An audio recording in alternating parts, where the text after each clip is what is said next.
Jonas, dados de orientação para Jonas. Conteúdo: por meio de um profeta muito relutante, Deus demonstra compaixão por um dos inimigos mais odiados de Israel. Profeta Jonas, filho de Amitai, que profetizou durante o reinado de Jeroboão II. Veja 2 Reis 14:25. ênfases: Javé como Criador, sustentador e redentor de todos. A preocupação compassiva de Javé pelos gentios, representados por Nínive. A relutância de Israel, representada por Jonas, em reconhecer a compaixão de Javé pelas nações. Visão geral de Jonas.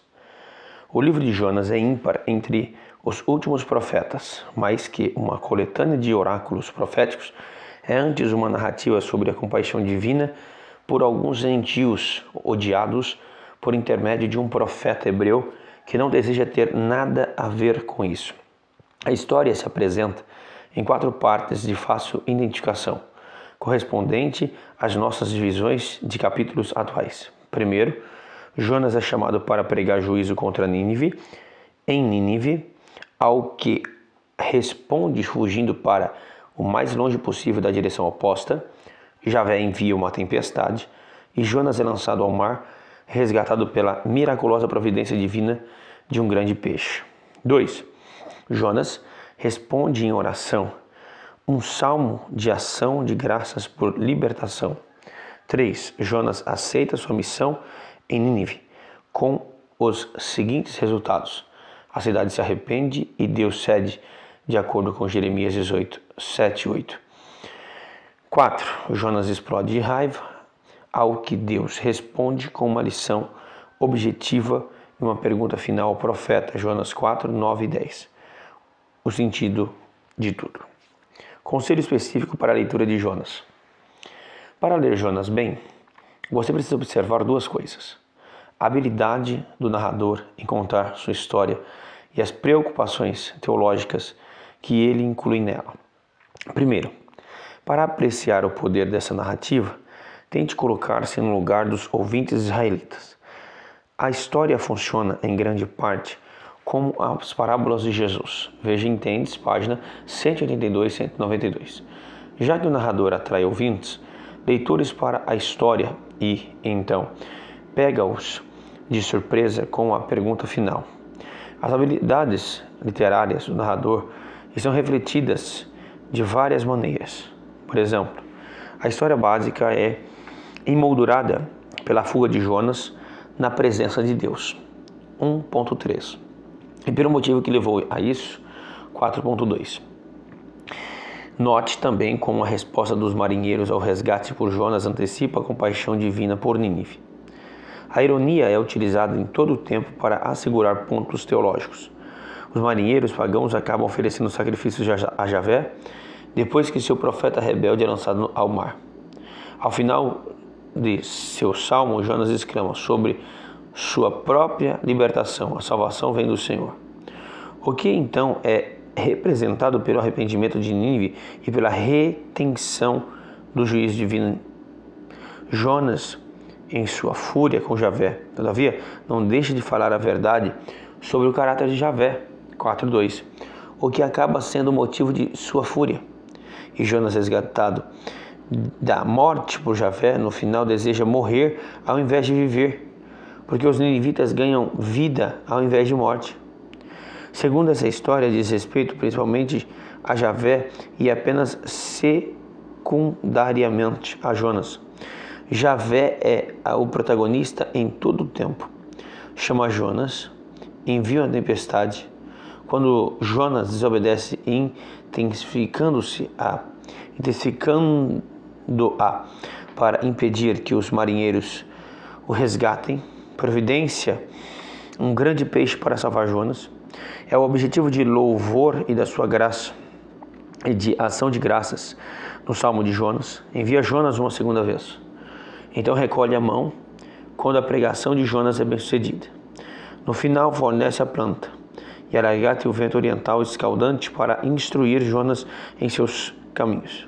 Jonas, por sua vez, serve de contraste para que a história possa ser contada com poder e intensidade.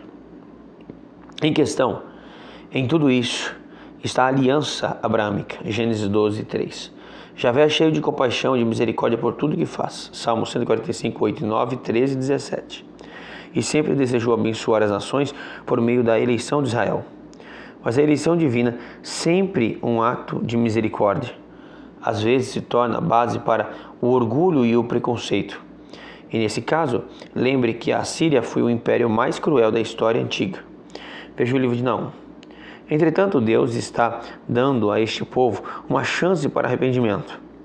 Não conversão a Javé, mas, de qualquer forma, uma resposta suficiente para que ele contivesse suas punições. E é essa injustiça e misericórdia divina que soa tão ofensiva para Jonas. Uma caminhada por Jonas.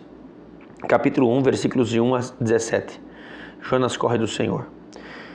Esse início de narrativa estabelece todo o restante. Além da história básica sobre Jonas, não perca os dois elementos principais. Primeiro, Javé está no controle de todas as coisas. Note especialmente seu papel como Senhor de terra e mar. Que os marinheiros passam a reconhecer e que Jonas não entende. E, segundo, os contrastes deliberados entre o profeta de mente fechada e os marinheiros pagãos de mente cada vez mais aberta. Capítulo 2, versículos de 1 a 10. A oração de ação de graças de Jonas. Note que essa oração toma a forma de um salmo individual de ação de graças. Veja em Tênis, página 256. Sendo assim, expressa em termos de libertação por Javé mesmo enquanto Jonas está ainda tragado pelo mar. O salmo tem 3 partes. Capítulo 2, 2 e 4, capítulo 2, 5 e 7 e capítulo 2, versículo 8 e 9. As primeiras duas são paralelas, à medida que entrelaçam angústia, resgate e testemunho, e concluem numa nota semelhante, a de olhar na direção do templo.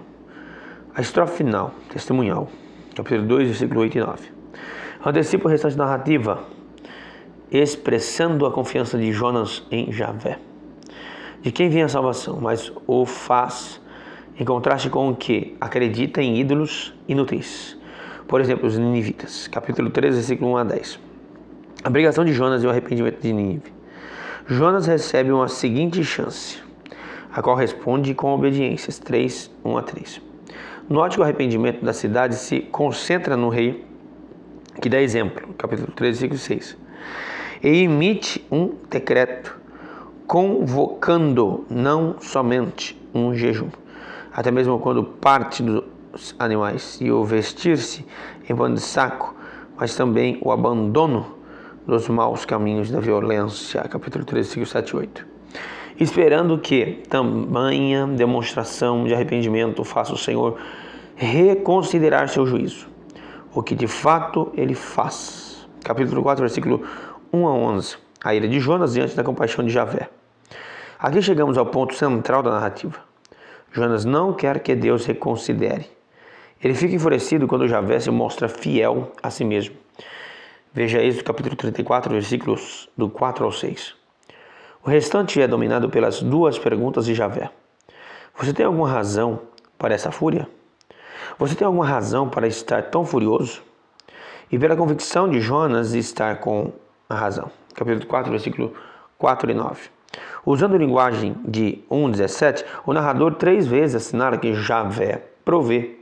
Primeiro a planta para fazer sombra, depois a lagarta, e finalmente o vento escaldante. E então, outra coisa. A compaixão egoísta de Jonas pela planta mais que justifica a compaixão de Deus pelo povo e pelos animais de Nínive. E nós, leitores, somos implicitamente convidados a responder à pergunta de Javé por nós mesmos, com relação aos nossos inimigos. O livro de Jonas continua a história bíblica do Criador e Deus Redentor, que mostra compaixão não somente pelos seus, mas também por todos que criou. O Deus das Escrituras ama seus inimigos e os nossos.